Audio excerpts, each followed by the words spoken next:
dengan kita menjadi sebuah entrepreneur, kita berpikir kalau kita itu hidup memiliki manfaat buat orang lain, insya Allah alam semesta akan bantu kita.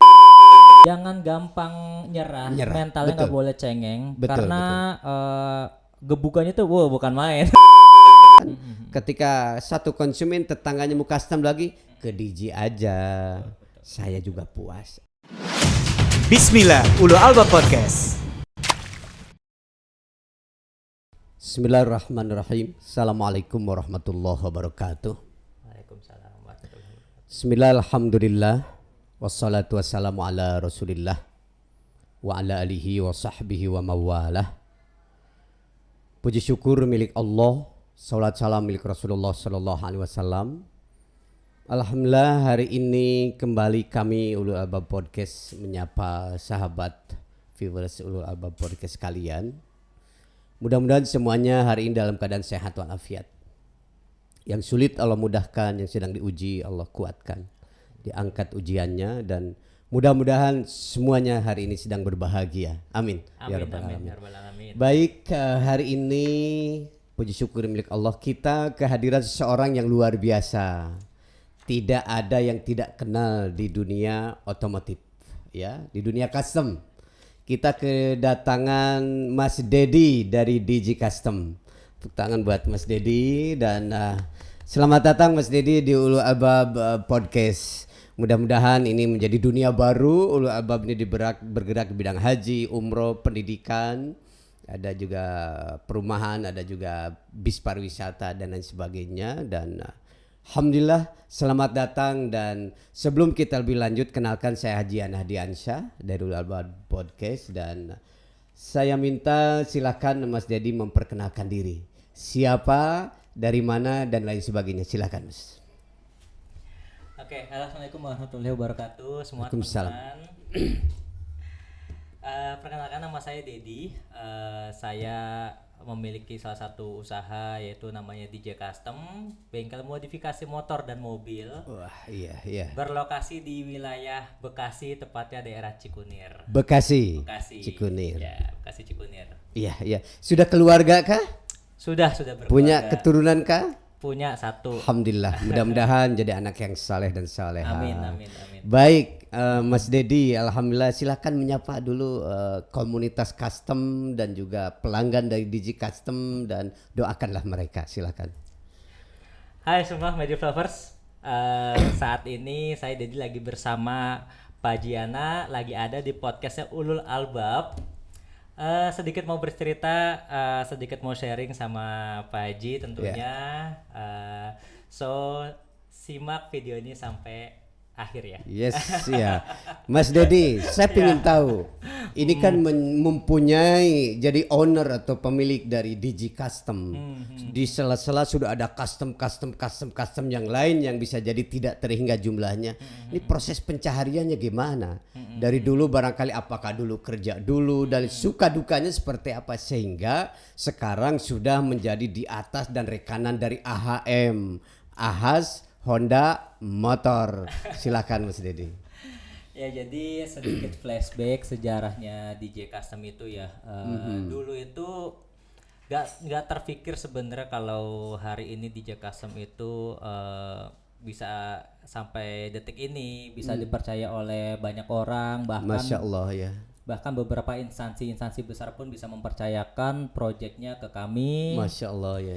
Ya, karena backgroundnya sendiri tuh dulu tuh apa ya, aku tuh dulunya awalnya kerja gitu. Dulu kerja, jadi sedikit flashback dulu aku. Iya. Nyantai aja Mas ya. Sampai jam 12 malam nggak apa-apa kita. Iya. Oke, jadi background aku tuh gini, aku tuh salah satu orang yang bisa kuliah, tapi aku nggak mengenyam dan nggak menikmati masa bangku SMA. Oh. Ya, iya, gitu. iya. Jadi di mana dulu tuh aku pernah, jadi aku kelahiran itu Jawa. Betul. Jawa mana Mas? Tegal. Tegal. Ngapak ya kata orang ya. Tegal itu uang dari Jakarta itu ke Tegal itu kan, apalagi Bahari di mana-mana itu, warteg Bahari. Iya, warteg Lanjut Bahari, Mas ya. Edila nih, lanjut ya. Jadi oke. Aku anak pertama, jadi berhubung anak pertama waktu itu mamaku bilang aku dilahirkan aja di Jawa 40 hari, akhirnya aku dibawa ke Jakarta. Ke Jakarta, diboyong lagi. Boyong lagi karena kan mungkin anak pertama penanganannya butuh sama neneknya Iya. gitu kan, supaya nggak salah-salah penanganan gitu kan. Iya, iya, iya. Nah, lanjut singkat cerita, aku sekolah SD aku di daerah Karet Kuningan 02 pagi. Di sana sekitar sampai kelas 4. 4 SD. Sampai kelas 4 SD. Itu tahun berapa, Mas? Tahun 95 sampai 98. Pas krisis ya, Mas? Pas krisis. Iya. Pas di mana masa-masa krisis itu ternyata keluarga aku terdampak juga dan akhirnya aku harus dipindahkan sekolah yang tadinya di Jakarta Selatan pindah ke Jawa daerah Tegal sana. Oh. Dulu masih zaman-zamannya cowok 1 cowok 2 ya. Kembali ke laptop. Oke. Nah, oke, jadi dulu masih zaman-zaman cowok 1 cowok 2. Jadi setiap libur sekolah itu aku liburan ke kampung karena di sana ada nenek, ada saudara-saudara di sana gitu kan. Nah, selanjutnya akhirnya aku setelah sekolah di Jawa sendiri itu sampai SMP. Sampai SMP dan akhirnya aku lanjut sudah mau masuk STM. Begitu masuk STM aku sudah daftar. Begitu mau minta uang saku sama orang tua aku ke Jakarta lah, karena orang tua aku merantau di Jakarta dan aku dari SMP itu aku ditinggal mandiri di Jawa sama nenek ya. sama nenek gitu Iya. kan. Dan akhirnya rencana aku ke Jakarta ternyata di luar planning. Aku ternyata sakit di Jakarta sekitar sebulan. Oh, jadi batal tuh masuk STM-nya. Batal masuk STM-nya. Akhirnya ya udahlah nggak usah sekolah dulu, mungkin Iya. tahun depan aja masuknya. Dan akhirnya mau dibarengin sama saudara juga, udah masuk aja di daerah Jakarta Barat gitu kan. Oke. Menjelang Hamin 3 bulan tahun pelajaran pendaftaran murid baru, ternyata aku dapat penawaran kerja sama saudara untuk jaga toko aksesoris di daerah Bekasi juga gitu. Iya. Tergiur lah karena masa-masa setahun nganggur di rumah itu tuh dengan ijazah SMP tuh sangat gak nyaman banget ya. Jenuh. Jenuh banget dekat sama orang tua. Aku coba ngelamar sana sini tapi ternyata belum dapat dan akhirnya menjelang tahun pelajaran baru aku dapat tawaran kerja sama saudara. Akhirnya aku coba kerja lah Di bidang otomotif, Mas. di bidang otomotif. Otomotif. Akhirnya aku pilih pilihan tawaran itu. Lanjut setelah itu ternyata aku keterusan sampai 3 tahun dan lupa sama sekolah. Masya Allah, ya. Karena satu sisi juga orang tua waktu itu pernah bilang gini, ya udah kamu kan sekolah untuk cari kerjaan. Sekarang mumpung ada kerjaan, Iya. ya udahlah kerja aja dulu. Sudah gitu kan. menghasilkan Sudah ya. menghasilkan gitu. Tapi akhirnya berhasil juga kan, jadi sempat kuliah juga kan sampai selesai ya, Mas ya. Betul, Baru wisuda ya. Betul, Alhamdulillah ya. Saya mau nanya lanjut, apa itu DJ Custom? DJ Custom. DJ Custom itu filosofinya dari kata DJ sebenarnya kan. DJ itu kepanjangan dari nama Mas Dedi bukan? Betul, salah satunya juga. Jadi namaku kan Dedi Dermawanto nih. DJ itu aku pilih Dermawan Jaya. Wow. Namaku Dedi Dermawanto, salah satu doa dari orang tua juga. Biar dermawan. Supaya dermawan, insya Allah kalau kita dermawan, insya Allah sukses. Amin. gitu kan. Betul, emang betul itu ya. Nah jadi di situ akhirnya aku pilih nama DJ Jaya ya doa, jadi Dermawan Jaya Custom. Itu filosofi 1. Filosofi 2, DJ adalah salah satu profesi orang yang meramu musik sehingga lebih enak didengar. DJ, betul. Betul. Tapi ini versinya custom, jadi tugasku adalah meramu desain, meramu berbagai macam warna ataupun bentuk body kita racik sehingga itu desain lebih enak dilihat. Bagaimana dalam aku menciptakan sebuah produk di DJ Custom. Dukanya sebenarnya banyak, di mana ada beberapa project yang kita itu nggak selalu untung. Iya, betul. Kebanyakan orang itu berpikir kita berbisnis agar untung dan banyak uang. Awal mulai dari situ ya mungkin. Iya. Tapi berhubung aku menjalani usaha ini awalnya aku memang hobi. Iya. Jadi ketika aku ketemu sebuah proses yang rugi, aku masih bisa stay strong, masih bisa stay happy karena setidaknya karyaku telah lahir, karya-karya yang baru gitu, walaupun Iya, iya. di belakang layarnya mungkin ada beberapa project yang aku tangani itu aku mengalami kerugian, Iya, tapi itu nggak bikin aku berhenti untuk berkarya, tetap jalan, tetap berkarya lah, Iya. nggak putus di jalan, walaupun di project aku mungkin Rugi beberapa rugi kerugian. secara finansial, tapi beruntung dari segi pengalaman dan edukasi. Betul. Masya Allah. Bagaimana dengan pengaruh COVID ini terhadap DJ Custom? Aku sebagai manusia biasa itu sebenarnya masa-masa COVID datang natural, pasti khawatir. Karena usahaku itu salah satu bergerak bukan usaha pokok juga. Iya. Usaha yang bisa dibilang lifestyle ya. Iya. Orang membeli produkku setelah dia membeli produk kebutuhan utama pokoknya Iya. mereka. Dan bisa jadi middle up ya begitu ya. Betul. Dan ternyata di awal-awal COVID itu alhamdulillah nggak berpengaruh untuk dari segi order gitu, karena beberapa customerku malah bilang mumpung gua WFA nih, gua taruh motornya di tempat lu ada ternyata yang berpikir seperti itu gitu kan. Iya, Jadi iya, alhamdulillah kita nggak sampai mengalami penurunan order. Alhamdulillah juga tim di workshop masih bisa bekerja seperti biasanya. Tidak sempat ada yang dirumahkan ya. Alhamdulillah. Jangan-jangan malah naik gaji di dunia COVID ini. Nambah overtime ya. Nambah overtime ya. Nambah overtime. Wah, luar biasa. Saya sempat pelajari dan baca bahwa pertama berdiri DJ Custom ini Pondok Gede ya Mas. Betul. Awalnya di Pulau Gadung. Pulau Gadung. Di Pulau Gadung. Terus ke Pondok Gede, terus pindah gitu kan? Ya, awalnya di Pulau Gadung, kemudian pindah ke Pondok Gede dan sekarang pindah di daerah Cikunir. Bagaimana tip menarik daripada para konsumen itu? Dilihat dari tadi, jangan jual jasa, jangan jual produk sebelum bisa jual diri. Betul. Bagaimana tuh Mas? Jadi pada dasarnya itu kita harus tahu dulu, kita gali dulu kebutuhan customer itu apa, apapun sebenarnya bidang usahanya. Ya terutama kalau spesifik di bidang usaha yang saya jalani adalah setiap karakter orang itu memiliki kebutuhan yang beda-beda untuk kendaraannya. Kita gali dulu. Ini apakah kendaraan untuk daily kah? Ataukah ini kendaraan yang kesekiannya kah hanya untuk properti pajangan di rumahnya dan pakai seminggu sekali gitu kan? Kita harus tahu dulu. Betul. Arah modifikasi yang dibutuhkan untuk kendaraan ini apa gitu. Sampai kita sudah tahu dan kita bisa membuat motor ini sesuai dengan yang diinginkan, sesuai dengan yang dibutuhkan, bukan sekedar ingin ya. Karena kalau ingin kadang nyamannya kita nggak pertimbangkan, pengen doang kelihatannya bagus itu kan, tapi kita harus pertimbangkan nyamannya. Jadi keselamatan juga. Betul, keselamatannya juga. Kita gali dulu kebutuhannya dan kita juga jangan lupa untuk siapkan after salesnya. Dan juga jangan gara-gara di custom jadi ganggu lingkungan gitu kan. Betul. Kita sering ada motor lewat nggak kuat nih kuping nih gara-gara dimodifikasi dari semua. Iya.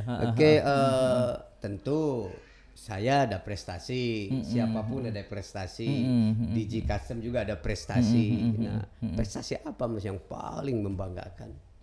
Kalau prestasi, alhamdulillah di beberapa event-event kontes kita dan tim sudah mendapati beberapa trofi mulai dari juara 1, juara 2, juara 3 sampai juara 5 di berbagai macam event kontes. Alhamdulillah kita Itu nasional Indonesia nasional, ya gitu. Jadi kita sudah dapatkan itu. Kemudian itu untuk prestasi yang di area karya-karya bengkel ya. Iya. Dari segi entrepreneur sendiri, aku pernah coba ikut perlombaan pada saat masa-masa aku kuliah. Aku ikutin wirausaha muda mandiri tahun 2014 ya kalau aku nggak salah ya. Sekitar 2014 mungkin kalau nggak salah ingat. Dan aku menjadi salah satu finalis untuk Jakarta bidang usaha kreatif gitu. Dan ditambah lagi aku juga sempat ikut beberapa perlombaan entrepreneur di kampus aku dulu waktu masih kuliah. Iya. Dapat beberapa spesial business plan dan sebagainya lah untuk di bidang prestasi di bidang entrepreneurnya sendiri gitu. Oke, ngomong-ngomong tentang entrepreneur di mata Mas Dedi, apa itu entrepreneur?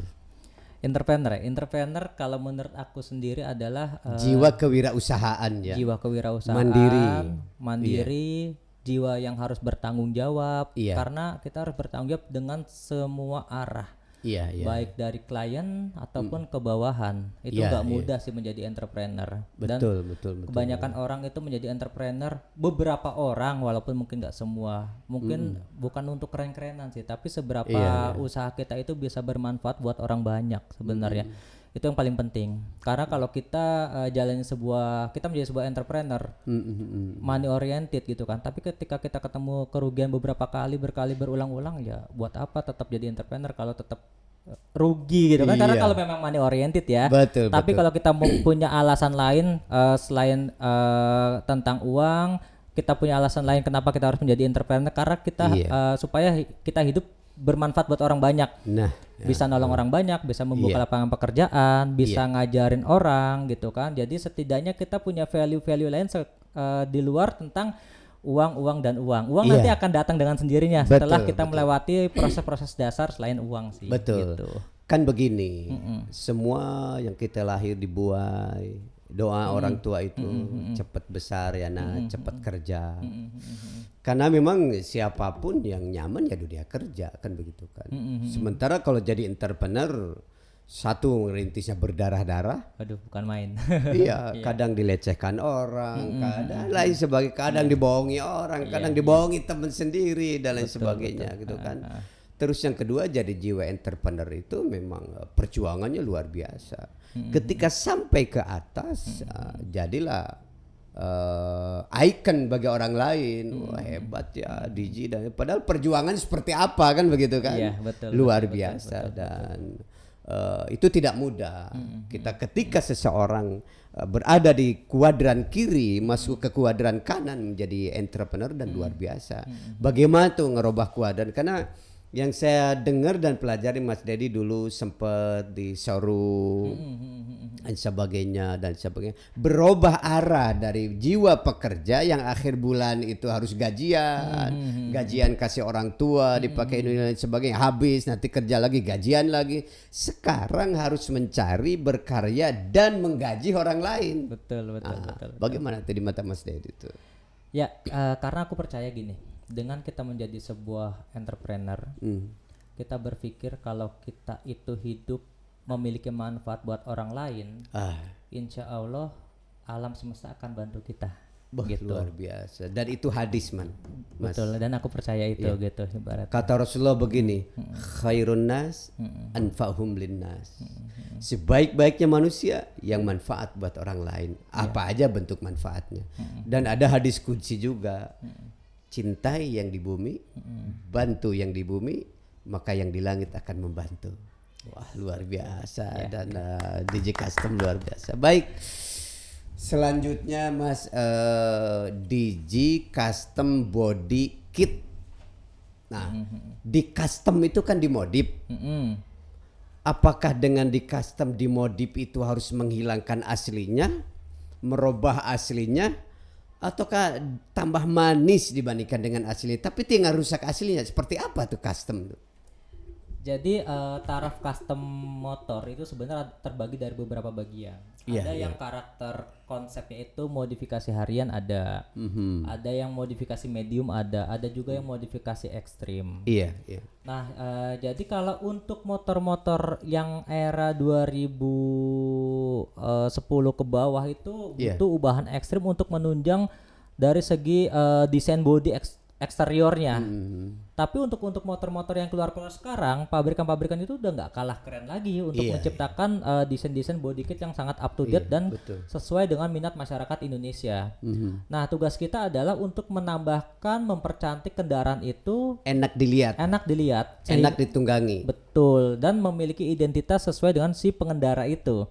Jadi kita cukup tambahkan beberapa aksesoris penunjang, kemudian kita sentuh beberapa sentuhan warna di motornya, itu sudah membuat motor kita itu tampil beda dan lebih eksklusif dibanding motor-motor orang pada umumnya. Karena ketika kita memiliki sebuah kendaraan, tapi kendaraan mungkin 1 sampai 1 minggu kita masih wah. Iya. Kemudian kita jalan dan kendaraan kita juga banyak dimiliki orang lain, yang menjadi gawah gitu kan. Nah, Iya, betul. menjadi eksklusif, menjadi wah dan menjadi beda dari yang lain, itu adalah sebuah pilihan. Apalagi pernah kesenggol orang gitu, udah lecet-lecet udah males. Nah, itu dia. Makanya orang itu ada, jadi dalam proses kendaraan aku menyimak ini, ada orang yang memakai kendaraan itu secara fungsinya, ada yang memakai kendaraan secara emosional. Kalau secara fungsinya, kendaraan itu fungsinya untuk memindahkan kita dari tempat yang satu ke tempat yang lain. Iya. Tapi ada orang yang menikmati proses perpindahan itu dari tempat yang satu ke tempat yang lain dengan cara dimodifikasi. Iya, Kita jalanin motor kita yang sudah dimodif atau mobil kita yang sudah dimodif, kita nikmatin proses perjalanannya. Itulah orang-orang yang menikmati proses perjalanan perpindahan dari tempat yang satu ke tempat yang lain. Minta bantuan DJ Custom untuk dipercantik kendaraannya. Masih suami yang sukses, ada istri yang luar biasa. Yes, betul. Ya. Nah, sejauh mana support istri? Sekarang istri kan ikut ya. Ya, istri Iya. ikut. Sejauh mana support istri ini buat custom buat Mas Dedi ini? Aku alhamdulillah beruntung punya istri aku, Asti Tiara. Luar biasa. Dari mana istri? Dari Tegal juga? Enggak, istri itu papa Sukabumi, ibu itu Jawa, tapi dia kelahiran di Jakarta Utara Priuk. Jakarta Utara gitu. Priuk. Mungkin udah dari kecil keras kali Priuk ya. Oke. Jadi nggak sedikit masa-masa sulit aku sama istri aku gitu, dan nggak mungkin semua orang tahu. Iya. Jadi ya istri aku tuh selalu dampingin aku di saat aku susah, kondisi terburuk dari segi keuangan, dia tetap support aku. Iya. Dia tetap dampingin aku, nggak ninggalin aku juga. Kalau aku mungkin lagi down, ya udah ya semangat, pasti nanti ada jalan keluarnya gitu. Oke, Masya Allah. Luar biasa ya. Sekarang target apa nih yang sedang dikejar? Pokoknya aku targetnya, karena seseorang perjalanan hidup dan lain sebagainya ada yang nama dream. Impian bukan mimpi, karena hidup bukan mimpi, tapi dream, impian, goal, target. Target apa yang sedang dikejar? Nah, sementara sampai hari ini DJ Custom ini ya insya Allah di atas custom yang lain, artinya lagi beruntung. Rodanya perputarannya lagi di atas, sehingga yang dulu Mas Dedi ini karyawan Honda, sekarang jadi partner Honda. Yes, betul. Kan ya. begitu ya, luar biasa. Ya. Kalau targetku sendiri, aku pengen ngelengkapin dari sektor tempat usahaku. Sebenarnya pengen punya tempat sendiri dan melengkapi semua peralatan yang ada di workshop. Sehingga bisa memberikan pelayanan yang lebih baik lagi untuk para customer DJ Custom gitu. Ya. Dan tentu Mas Dedi juga berupaya bagaimana biar tim ini juga sejajar pemikirannya, sikapnya dan lain sebagainya, karena jasa lebih ke pelayanan kan, begitu ya, supaya konsepnya close and sell. Betul. Kalau close doang ya udah jual putus, jangan jangan ke sana, saya juga kapok nih, kacau misalnya. Tapi ketika close-nya jalan, sell-nya jalan, ketika satu konsumen tetangganya mau custom lagi, ke DJ aja. Saya juga puas, enak. Orangnya murah senyum dan lain sebagainya. Timnya ramah-ramah. Nah, itu yang dinamakan dengan jual diri. Iya, betul. Kisaran berapa tuh kalau mau custom? Kalau custom ya, sebenarnya kita kan tergantung motornya ya. Betul, tergantung motor dan tergantung ubahannya sebenarnya. Kalau kita harga kita di bengkel itu bisa mulai start from 500.000 ya ada, part-part yang enggak full body gitu kan. Kalau sudah request desain sampai ubahan sampai kaki-kaki, itu biasanya sih bisa sampai 75 sampai 100-an ada. Tapi juta. Ya, juta gitu. Iya, tapi itu untuk motor ya harganya juga luar biasa ya. Betul. Jadi tergantung kebutuhannya. Kalau untuk yang versi medium itu biasanya rate-nya sekitar 20-30 gitu. Keren ya. Luar biasa. Dalam sebulan ada berapa unit itu biasanya, Mas? Rata-rata lah. Misalkan 30 hari ada sekian dibagi 30 misalkan, rata-rata per hari sekian. Kalau untuk request desain bisa dibilang keluarnya nggak bisa 1 bulan sih sebenarnya. Itu bisa beberapa bulan lah keluarnya. Tapi kalau untuk produk yang kita sudah punya itu bisa 10-an lah, kurang lebih 10 sampai berapa belas produk yang bisa keluar dari workshop DJ Custom dengan tim yang ada saat ini. Luar biasa. Saya mau minta tips di luar sana, banyak anak-anak milenial dan lain sebagainya yang sedang mencari kehidupan. Bisa menjadi apa? Saya masih kerja tapi saya nggak betah kerja dan lain sebagainya. Tips apa buat generasi di luar sana untuk kokoh menjadi seorang jiwa entrepreneur, Mas? Buat teman-teman yang mau mulai merintis usaha entrepreneur, menjadi entrepreneur itu bukan sebuah profesi yang cocok untuk semua orang sebenarnya. Karena untuk menjadi sebuah entrepreneur itu adalah panggilan hati, bisa dibilang. Resikonya besar, biayanya besar, besar juga. tapi untungnya juga besar. Insya Allah untungnya juga besar. Yang paling harus disiapkan adalah dari segi mentalnya. Mentalnya. Setuju. Jangan apa ya? Jangan gampang nyerah. Mentalnya nggak boleh cengeng. Karena gebukannya tuh bukan main. Iya betul, setuju. Jadi sebuah entrepreneur itu gebukannya yang lebih-lebihin dari sebuah orang kerja. Jangan salah gitu. Jadi mental yang harus disiapin ketika kita akan menjadi memilih sebuah entrepreneur. Tapi menjadi sebuah entrepreneur itu buat aku sendiri adalah salah satu profesi yang insya Allah cukup mulia. Karena di situ kita bisa menyalurkan, menjembatani sebuah proses rezeki orang lain kan. Masya Allah, yang Nikmat berjuang cari rezeki dan gitu. Seorang entrepreneur satu waktunya bebas. Betul. Kita yang ngatur. Betul. Yang kedua, kalau tadi Mas Dedi bilang jiwa entrepreneur jangan cengeng. Yang kedua jangan kapok.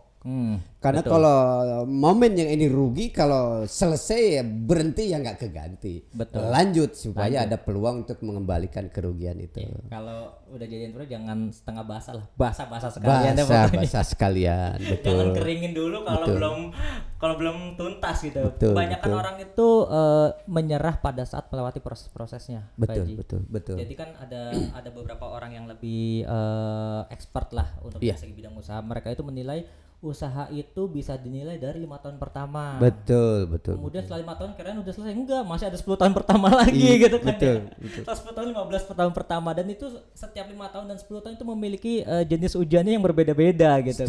Setuju. Nah, beberapa orang mungkin sudah menyerah di saat ujiannya belum selesai. Gitu. Jadi saat kena ujian pasti setiap ujian itu ada reward biasanya. Itu yang saya alami di hidup saya.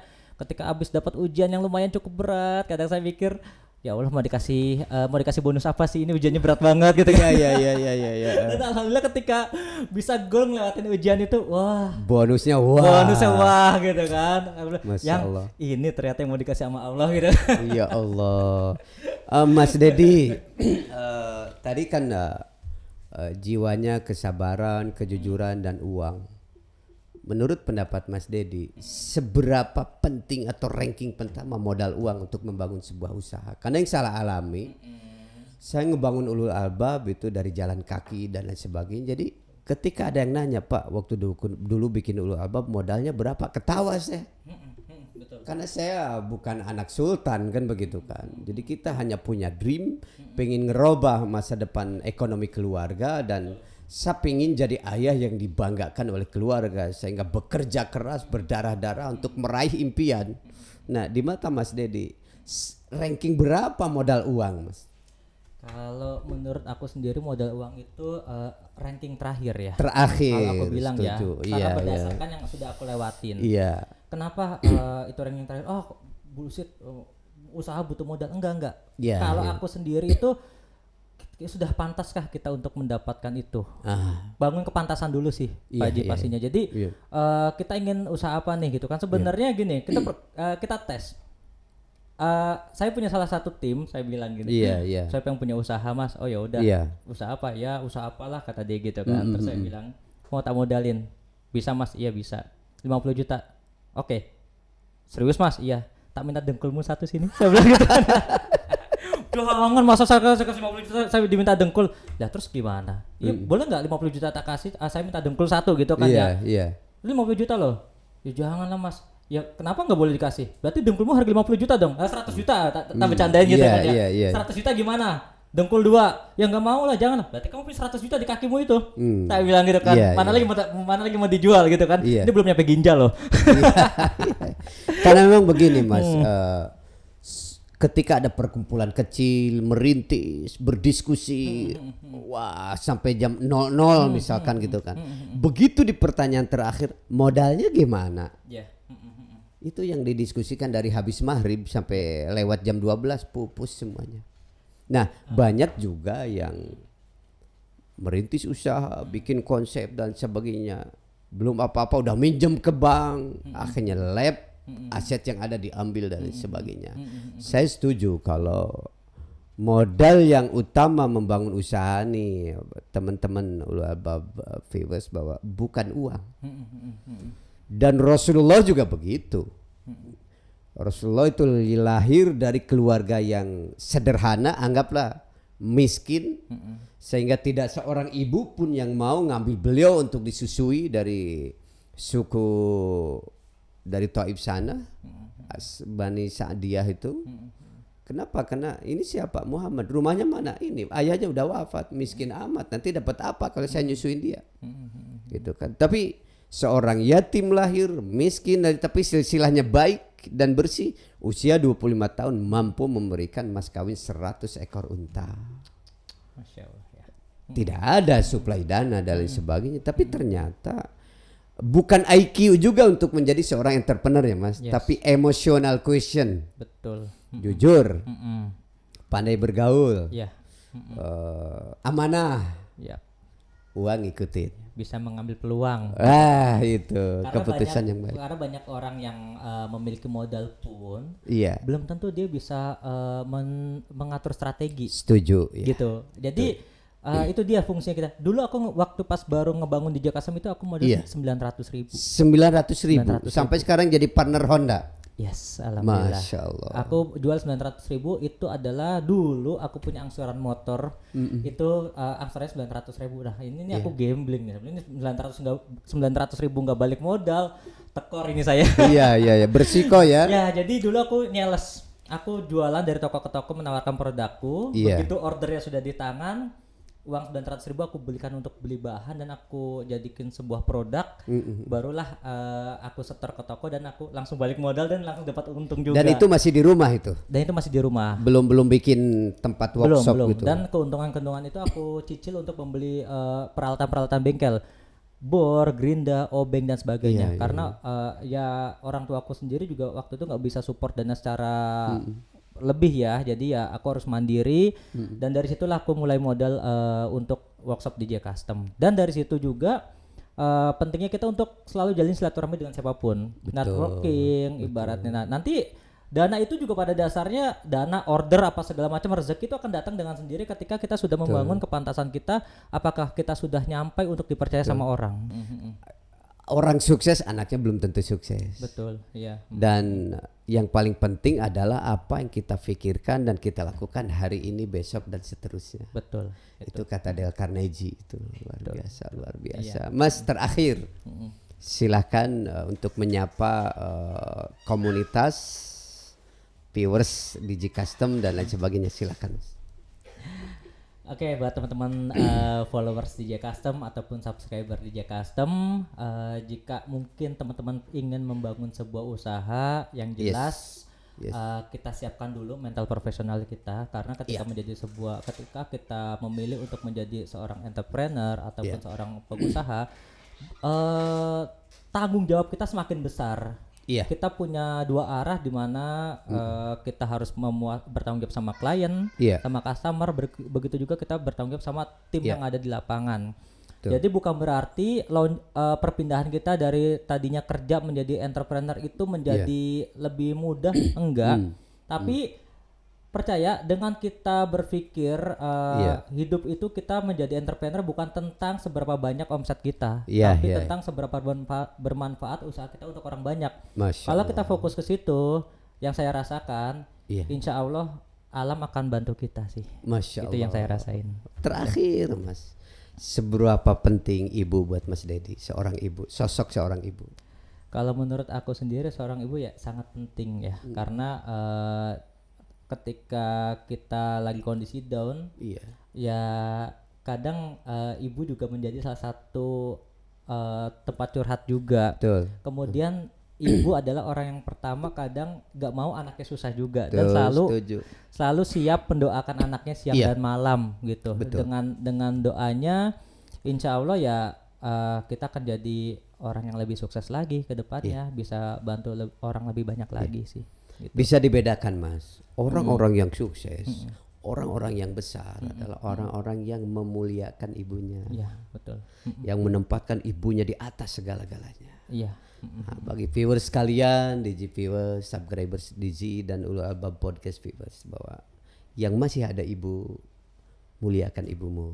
Ya. Sapa, telepon, datangi. Dan ibu tidak berharap dibawain, Ya. enggak, dengan datang aja, kalau udah nggak ada, terasa lah. Kalau udah nggak ada, banyak cerita dari teman-teman yang memang mumpung selagi masih ada ibu, betul, Mas, betul. muliakanlah ibu kalian karena Betul. ibaratnya kan Rasulullah pernah bercerita juga mana yang harus didulukan ibu dan Ibumu, ibu gitu kan. ibumu, Ya, baru ayahmu. ayah gitu kan. Jadi doa ibu itu yang salah satu yang bisa mengantarkan DJ Custom hingga sampai saat ini, bukan karena saya hebat, tapi semuanya atas izin Allah dan atas restu orang tua juga sih pasti. Doa ayah, doa ibu, dan support dari istri tercinta. Betul. Rezeki anak juga. Rezeki anak juga, Masya Allah. Baik, terima kasih Mas Dedi, DJ Custom atas kehadirannya ke Ulul Albab Podcast. Mudah-mudahan apa yang kita sampaikan ini bermanfaat. Amin. Jadi inspirasi buat teman-teman sekalian, dan semoga Allah sehatkan semuanya. Amin. Terima kasih. Assalamualaikum warahmatullahi wabarakatuh. Waalaikumsalam warahmatullahi wabarakatuh. Assalamualaikum Ulul Albab Podcast, subscribers keluarga besar Ulul Albab dan DJ Custom subscribers. Jangan lupa like, share dan subscribe.